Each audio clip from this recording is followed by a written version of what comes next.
as Jesus said, the world hated me, it's going to hate you. Okay, we know the world's going to hate us. However, does it hate us for being actually a follower of Christ, or does it hate us because we have taken a posture that is deaf to their actual need? Yep. And that's the question, I Yeah, think. I mean, I as you were speaking about that experiential piece, it just reminds me of a couple stories in the book. I don't quite bring this out, but this conversation has forced me to think about it in that way, the Keller illustration too.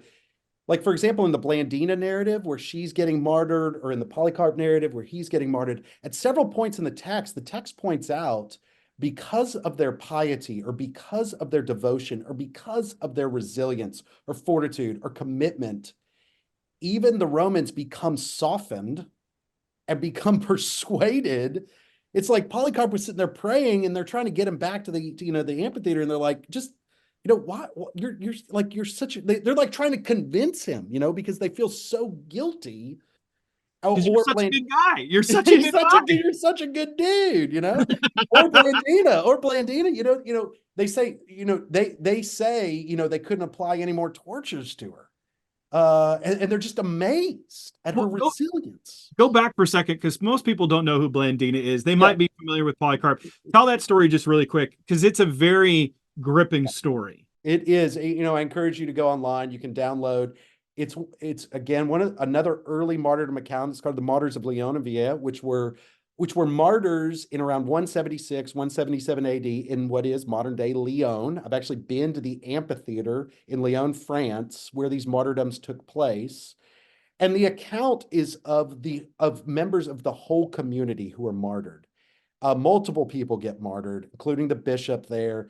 But the story culminates and ends with Blandina. And so she is the last one alive. She's the last one martyred. The text use a beautiful, she is like a noble mother, who is there demonstrating her faith.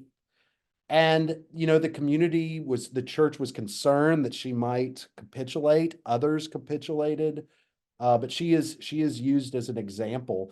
Eusebius, the 4th century church father, who writes the first church history, he records this, which is how you can actually read the account in Eusebius's church history in the 4th century.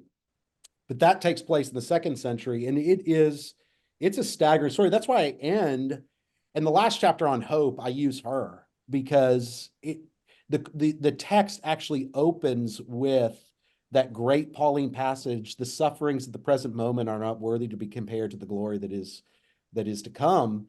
And then she becomes kind of an example, an illustration, and the community is stirred on to be faithful because she's willing, through Christian fortitude and commitment, to remain faithful to the calling that's on her life. And so there's hope there.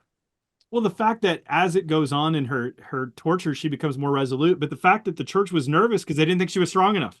No, they were, yeah. The Yeah. text says that.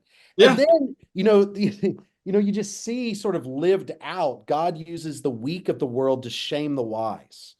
And God uses the broken to shame the strong. And God uses those who are suffering to shame the powerful. And it is just the living illustration. The community was concerned, and they say that, and they talk about how much they admire. They really present her in ways that are admirable because of her resolution, kind of drawing that illustration of the weak things are shaming the wise.